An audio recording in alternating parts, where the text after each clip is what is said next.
it seemed like you kind of came out looking for your shot. Honestly, I'm just getting back to me.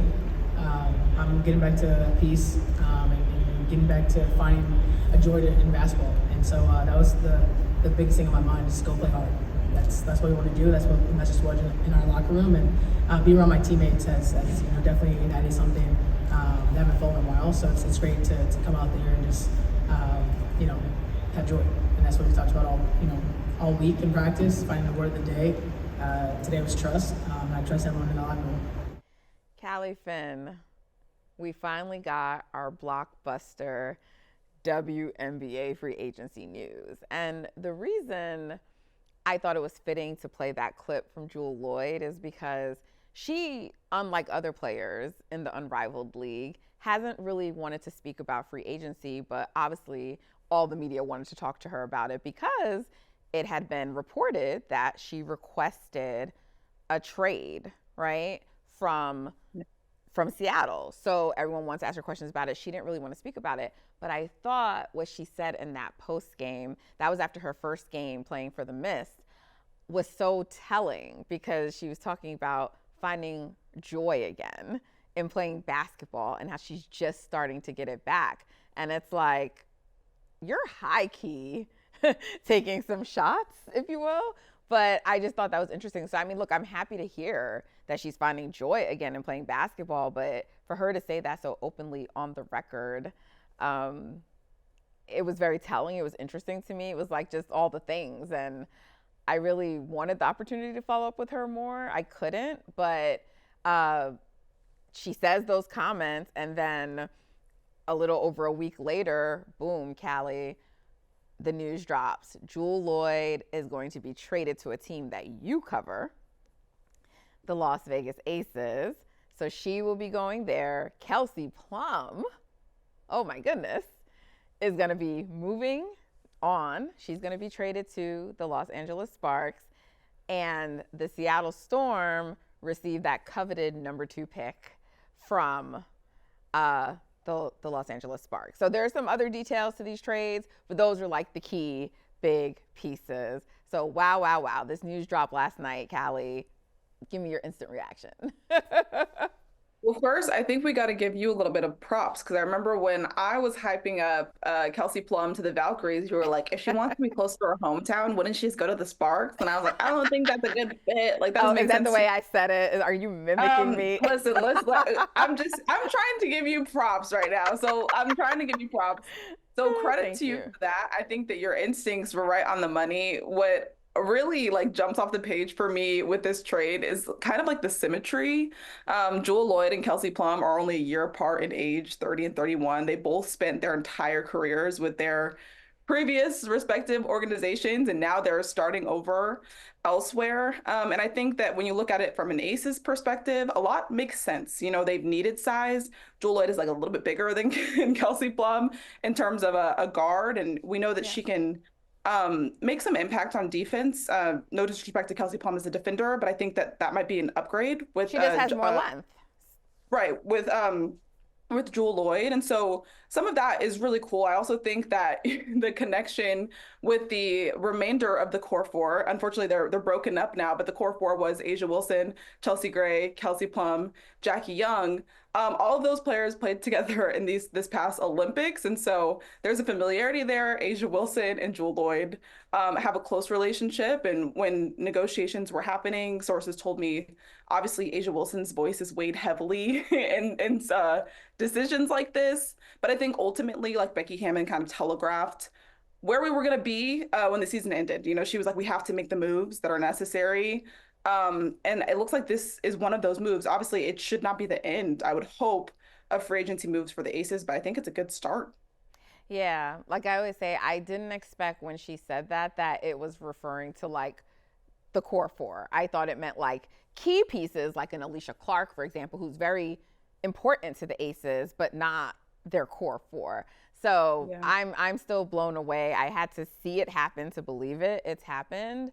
Before we tackle Las Vegas, let's talk a little bit about Kelsey Plum and her leaving, because she's going to be going to the Los Angeles Sparks. So I know before there was some questions around how that would even be, because we know De'Arica Hamby is on the Sparks, and we know that she has sued the Aces, the league, Becky Hammon, or at least named, right? Like filed complaints.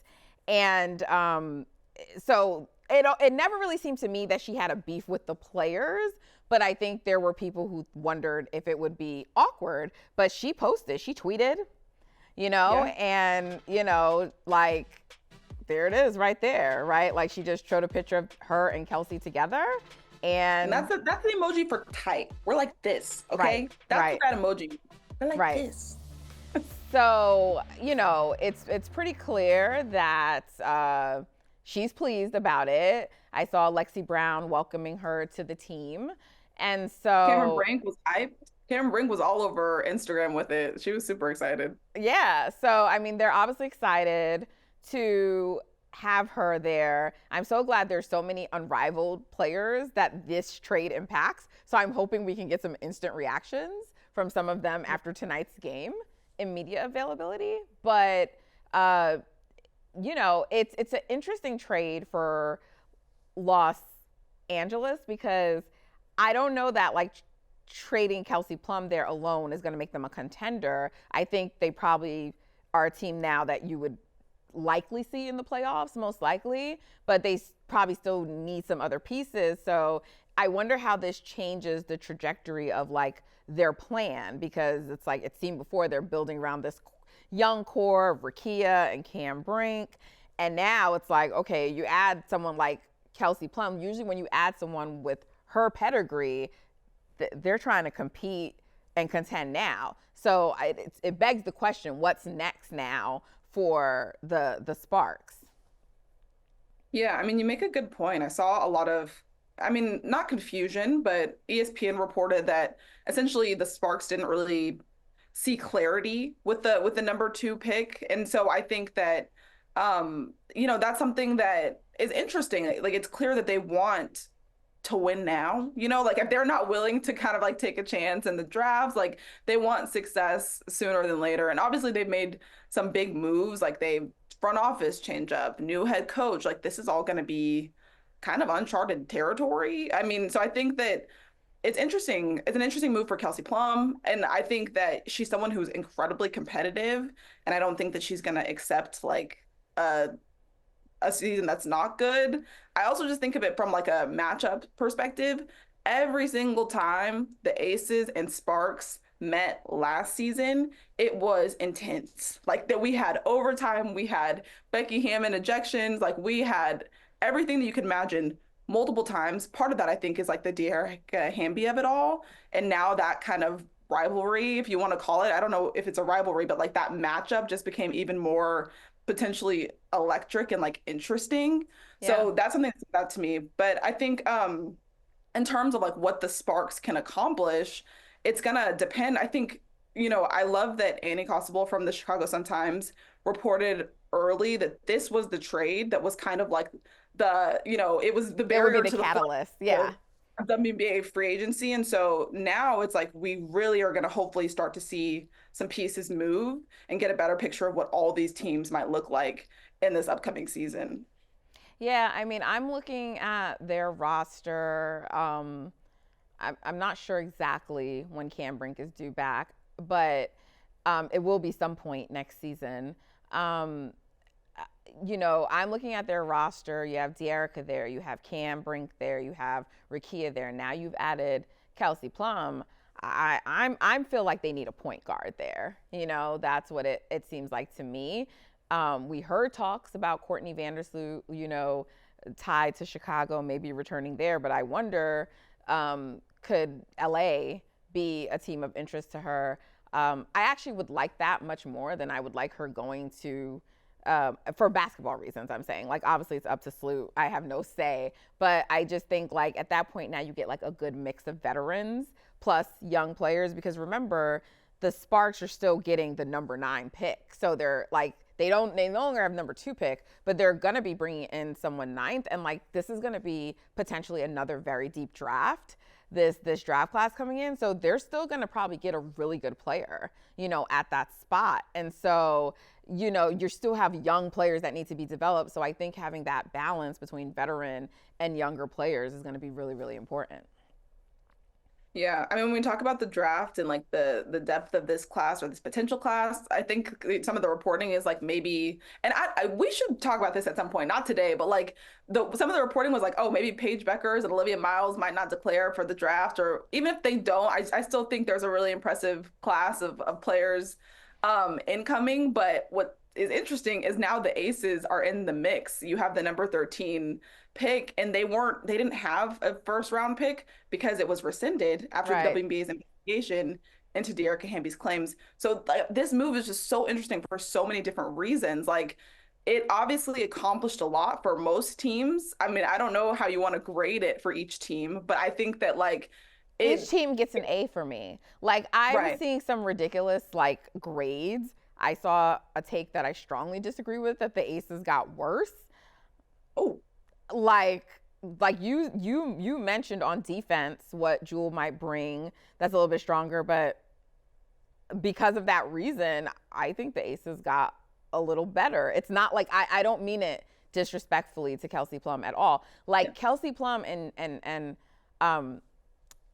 Jewell Loyd, they have comparable resumes. Like, they're both they're both champions. They're both gold medal winners, right? Like Olympians. Yeah. Yes. Both two-time Olympic gold medalists. I think it's only Kelsey Plum's first gold medal was 3-on-3, but you're right. Two-time Olympic gold medalists, two-time champions. I think this past season for Jewell Loyd might have clouded the picture for some people. Like, Jewell is they're being really ridiculous. She was the 2023 like scoring champ. And so when A'ja Wilson broke the record for points in a season in this past campaign, she was breaking Jewell Loyd's record for points in the season, which I feel like is major. I mean, so yes, like she averaged like 19 something points per game this season, but that was still top 6 in the league.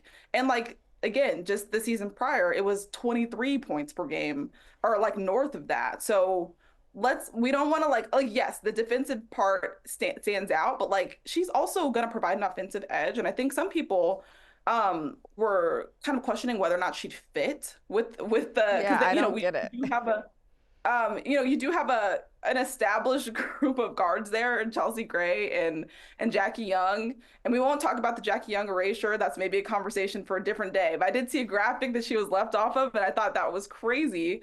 But Everyone thought it was crazy. Thank you. But I do think that Jewell Loyd will fit. Like, when you think of those Seattle Storm championship teams that she was on, like, Sue Bird was on, like, it's actually very comparable. That's like an underrated aspect of this deal. No, what you're bringing up. I actually think this is actually better for Jewell than, like, I get it. She was the franchise star in Seattle, but I think Jewell I think her with like someone else who has to carry that toll of being the leader, the face, and all of that, and allowing her to go cook and do like what she does, I think that's a better fit for her. It's very comparable to Seattle when she was with Stewie and Sue Bird. So I'm so glad you brought that up. I mean, you cover the aces, Callie, so Chelsea Gray is a pass first point guard. She can shoot. Yeah. We just saw her get some buckets and help her unrivaled team. She was looking like finals MVP Chelsea Gray, which was great to just see that form coming back ahead of the next WNBA season. But she is looking to set people up, right? And so I think Jewell fits in here just like she fit in Seattle before that team started to look differently. And Chelsea Gray and Jackie Young both told me right before the Olympics, when I asked them who is the non-Aces player they are most looking forward to playing with, they both said Jewell Loyd. Ironically, Kelsey Plum did too. Yeah, I mean, I think it's a fit. That was like my takeaway is like, I think this is a fit for all parties, and now we can get the ball rolling. Like, now I'm just really interested to see what else will happen. But I think in terms of just like we talk about A'ja Wilson being very intentional with the locker room. We know that she like doesn't want to, like, she's very protective of the type of personalities and stuff like that. Like Jewell Loyd will fit into that well. At this point, I don't know if you call somebody a vet that was drafted into, well, yeah, that's like almost, that's a while ago. So yeah, she's a vet at this point.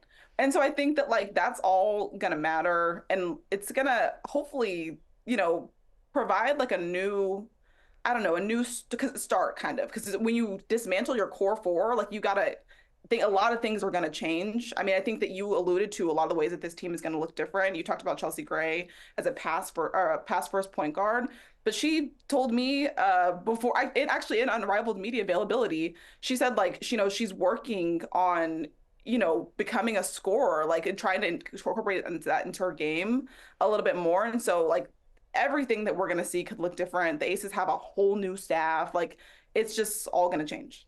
Yeah, they got a new assistant coach. Is that right? Yeah, they have a brand new assistant coach, Another one? John Lucas III. So he's the player development coach. So now they have 3 assistants, and a player development coach, which is, I mean, it's stacked with like former NBA talent, which is something that Becky Hammon has prioritized in her search. And it's understandable why she would do that, because that's where she came from. But what I really like about the addition of Lucas is that he has ties to women's basketball that run deep. I mean, he has his own coaching company, and he's worked with players like Paige Beckers, Angel Reese recently. But then when he was in high school, he was playing as a practice player with the Houston Comets. He's a Houston native. And like those are formative experiences for him. He felt like that helped hone his game as he went to the NBA. His god sister was a UConn star who won like 2 national championships with that team, and she would train with him every summer. So like women's basketball is important to him. It's not like he's just, coming out of nowhere and being like, here I am in women's basketball. And I think that's really important. And I hope we see more of that with these coaching hires. So I think that the Aces are making a lot of moves and trying to gear up for another championship run. For sure. Before we like drill down a little bit on the Aces, I just want to like put a button on like this trade and like a couple of things that you brought up. One is, I'm going to leave the grading for very last, but it was that report that like I did see a lot of people reacting to when basically the Sparks said they're not sure who's going to be at number 2.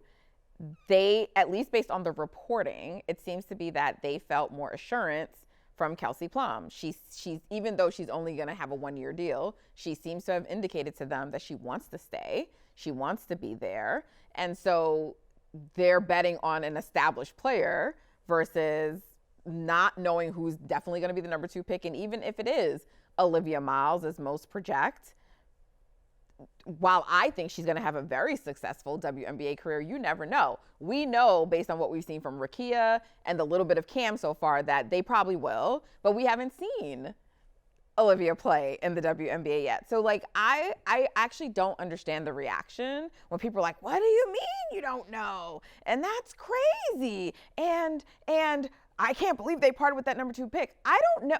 Like people are just like, I thought they could have gotten it done for less. Really?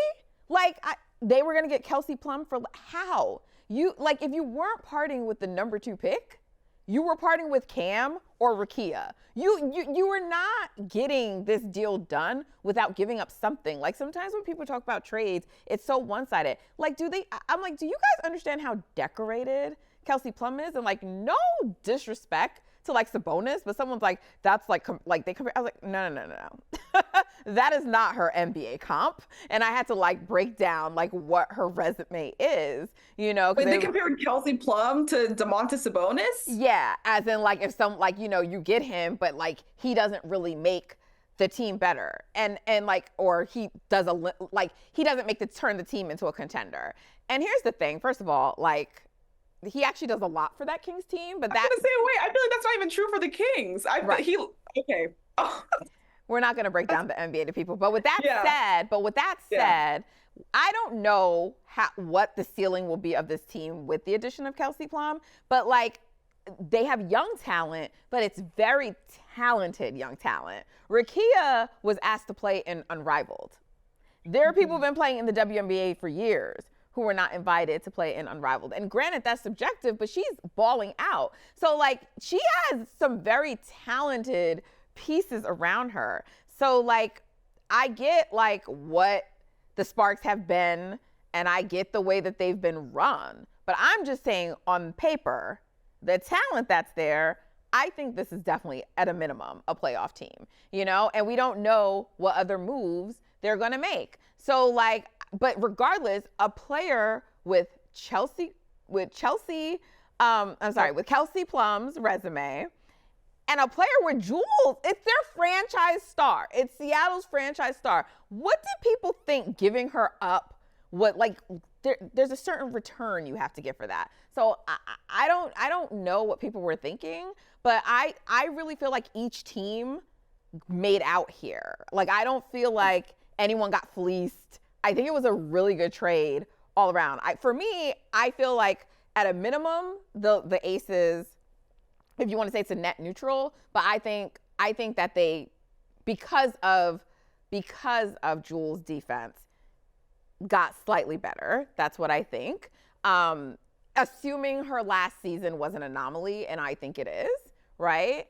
And I think obviously the Sparks made out well. They got an established core veteran to come help lead this younger group, and Seattle got the number 2 pick. I give this trade A's all around, Callie. Yeah.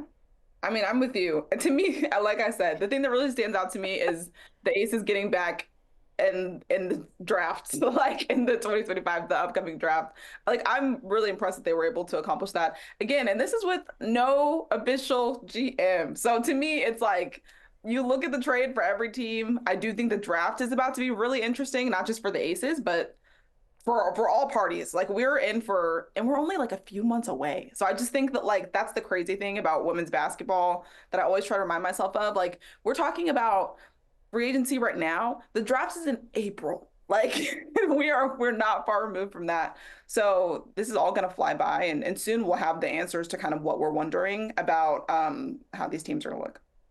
Huge deal, that pick they got. Let's wrap here, but Callie, I want you to stay with me because I want to just dig into the Aces with you a little bit. So let's wrap here, and guys, I'm sure you want to hear more about free agency. Stay with us. There's going to be another segment, and you can tune in with us to find out what we have to say about the Aces.